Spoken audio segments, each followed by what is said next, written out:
Holography means holos plus graphein means whole to write. इसका मतलब holography का complete meaning क्या है?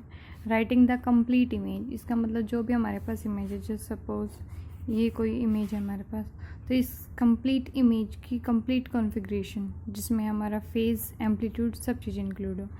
ये टेक्निक डेवलप किसने की थी? डेवलप की थी डेनिश गैबर ने 1948 के अंदर। उसके बाद अगर हम डेफिनेशन की बात करें तो डेफिनेशन क्या बोलेंगे?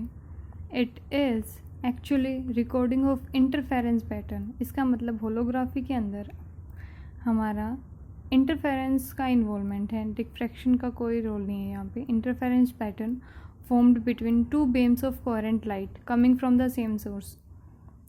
कोहेरेंट सोर्स कौन सा होता है? मतलब जिसके अंदर लाइट का कोई फेज का चेंज नहीं, कोई एम्पलीट्यूड का चेंज नहीं, मतलब सेम सोर्स से वो जनरेट हो रही है। तो यहाँ पे सेम सोर्स का काम कौन करेगा? इस सोर्स का काम करेगा हमारा ऑब्जेक्ट, जिसकी भी हमें इमेज कैप्चर करनी है। तो होलोग्राफी के अंदर क्या है? It is actual recording of interference pattern formed between two beams of coherent light coming from the same source, and in this process both the amplitude and phase component of light wave are recorded on photographic plate। जैसा कि बताया था कि उसका amplitude, face, हर चीज़ें हम note down करते हैं होलोग्राफी के अंदर, और ये सब चीज़ें रिकॉर्ड किसके अंदर होती हैं? फोटोग्राफिक प्लेट में। And then image is observe by incidence of laser beam on photographic plate. उसके बाद हम फोटोग्राफिक प्लेट के ऊपर लेज़र बीम को इंसिडेंस कराते हैं, जिसकी वजह से हमें हमारी इमेज मिलती है। अभी देखते हैं इसका प्रिंसिपल क्या है, किस प्रिंसिपल के अंदर होलोग्राफी काम करती है। तो प्रिंसिपल ऑफ होलोग्राफी, ये 2 स्टेप प्रोसेस होती है। 1 step is recording and other is reconstruction. तो सबसे पहले रिकॉर्डिंग की बात करते हैं। रिकॉर्डिंग के अंदर क्या है? Object is transformed into a photographic record. इसका मतलब आपकी ऑब्जेक्ट की एक रिकॉर्डिंग कर ली जाती है किसके अंदर? फोटोग्राफिक प्लेट के अंदर। वो कैसे करेंगे? जैसे कि डायग्राम है, लेज़र बीम पास होगी किसी भी बीम स्प्लिटर से, जो कि बीम को 2 पार्ट्स में स्प्लिट कर देगा। एक हमारी जो परपेंडिकुलर जाएगी मिरर के पास, एक पैरेलल। तो इस मिरर से जो भी रेज हमारी रिफ्लेक्ट होंगी वो आके हमारे ऑब्जेक्ट से टकराएंगी और ऑब्जेक्ट वेव बनाने का काम करेंगी। और जो इस मिरर से टकरा रही है वो वेव्स डायरेक्ट जाके हमारे इंटरफेयर करेंगी ऑब्जेक्ट वेव के साथ, और इन वेव्स को हम बोलेंगे रेफरेंस वेव। तो हमारी reference wave and object wave दोनों कंबाइन होके इंटरफेरेंस पैटर्न क्रिएट करेंगे किसके अंदर? फोटोग्राफिक प्लेट के अंदर। और यही होती है रिकॉर्डिंग ऑफ द होलोग्राम। उसके बाद सेकेंड प्रोसेस है reconstruction of the image. The hologram is illuminated by a parallel beam of light from laser to get image. इसका मतलब हम लेज़र सोर्स पास करते हैं, जैसे कि इसके अंदर ये हमारा वो प्रोसेस था जो रिकॉर्डिंग के अंदर हम कर रहे थे। कोई भी लेज़र सोर्स से हमारा रिकन्स्ट्रक्टेड ऑब्जेक्टिव वेव फ्रंट्स जा रहे हैं, यानी कि हमारी लेज़र बीम से वेव जा रही हैं इस फोटोग्राफिक प्लेट के अंदर। और अगर हमारा ऑब्जर्वर यहाँ से ऑब्जर्व कर रहा है तो इसको यहाँ पे इमेज दिखाई दे रही, जो कि वर्चुअल इमेज है। एक्चुअली उसकी रियल इमेज यहाँ पे ऑब्जर्व होती है on the right hand side of the photographic plate, but हमारे ऑब्जर्वर को उसकी वर्चुअल इमेज दिखाई देगी बिहाइंड द फोटोग्राफिक प्लेट। उसके बाद अगर हम इसकी थ्योरी की बात करें तो थ्योरी के अंदर क्या है? ये पी कोई भी ऑब्जेक्ट है हमारा, इसके ऊपर जो भी रेज टकरा के जा रही हैं दैट इज़ अवर स्कैटर्ड रे, एंड जो भी डायरेक्ट रिफ्लेक्ट हो रही हैं वो हमारे रिफ्लेक्टेड वेव हैं। तो इनकी इलेक्ट्रिक फील्ड की अगर हम बात करें तो E R electric field magnitude for reflected wave and E S electric field magnitude for scattered wave. तो हमारी टोटल जो फील्ड होगी that will be E R plus E S. अब ई एस क्या है?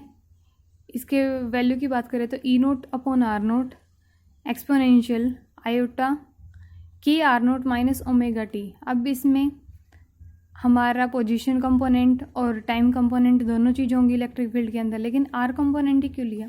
क्योंकि जो ये डिस्टेंस है पी ओ जिसमें हमें ई एस कैलकुलेट करना है that is our R naught. हमने इसकी पोजीशन को आर नोट कंसिडर किया है। उसके बजाय अगर हम देखें ई आर, तो उसके अंदर क्या है? ई आर यानी कि magnitude of the electric field in reflected wave exponential, या फिर कह सकते हैं ई टू द पावर आयोटा के Z naught minus omega t. अब यहाँ पे पोजीशन इसकी डायरेक्शन जेड के अलोंग थी, तो इसको हमने जेड नोट का नाम दे दिया क्योंकि इसकी पोजीशन जेड नोट थी। तो जेड नोट क्या है, डिस्टेंस है हमारी पी पॉइंट से लेके प्लेट तक। उसके बाद अगर हम इंटेंसिटी की बात करें कि हमारी टोटल इंटेंसिटी किसी भी ओ पॉइंट पे, किसी भी पर्टिकुलर पॉइंट पे क्या होगी, तो इंटेंसिटी होगी हमारी जितना भी उसका एम्पलीट्यूड है उसका स्क्वायर करके। लेकिन एम्पलीट्यूड हमें यहाँ किससे मिलेगा, electric reflected and scattered wave दोनों से। तो उसका रिजल्टेंट निकालने के लिए E R minus E S complete का मैग्नीट्यूड देन होल स्क्वायर। और इसको खोलेंगे तो ई आर का square E S upon are naught का स्क्वायर।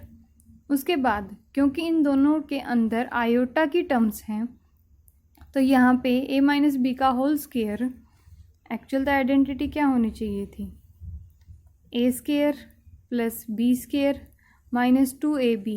लेकिन क्योंकि इसके अंदर आयोटा कंपोनेंट है तो हमारा एक बार हम इमेजिनरी पार्ट कंसिडर करेंगे रिफ्लेक्टेड वेव के लिए, एक बार इमेजिनरी पार्ट कंसिडर करेंगे स्कैटर्ड वेव के लिए। तो उसके अकॉर्डिंग हमें क्या करना है, जिस टाइम पे हम इमेजिनरी पार्ट आर नोट का कंसिडर कर रहे हैं यानी कि रिफ्लेक्टेड वेव का, तो उस टाइम पे हमें इसका मैग्नीट्यूड एस के अकॉर्डिंग करना है, यानी कि E S R naught minus Z note position vector. और लेकिन जिस टाइम पे हम ई आर ई एस का कंसिडर करके चल रहे हैं कोई भी इमेजिनरी पार्ट, तो हम यहाँ पे पोजीशन वेक्टर लेंगे z naught minus r naught. And इन दोनों चीज़ों को अगर हम देखें e to the power iota x plus e to the power minus iota x, तो इसको कोस की टर्म में लिख सकते हैं, कोस के are naught minus Z naught plus phase difference phi upon are naught. So this is our total intensity that will be observed at point O from any source P. उसके बाद अगर हम power transmission की बात करें तो power transmission होगा T square is equals to 1 minus alpha I. And अगर हम इसके ऊपर वैल्यू अप्लाई करें, इसके रूट अप्लाई करें, तो टी की पावर क्या निकल के आएगी by applying binomial 1 minus 1/2 alpha I. I क्या है, आई हमारी टोटल इंटेंसिटी जो हमें यहाँ ऑब्जर्व हुई। उसके बाद यूजेस क्या है, माइक्रोवेव्स के अंदर होलोग्राफी का यूज़ करते हैं, एक्स रे यूवी रेज के अंदर पार्टिकल्स को डिटेक्ट करने में, मटेरियल के अंदर स्ट्रेस को डिटेक्ट करने के लिए, या फिर ऑप्टिकल कंप्यूटर्स में, मूवीज़ में, हर जगह पे होलोग्राफी का यूज़ है। So this is the all about the holography.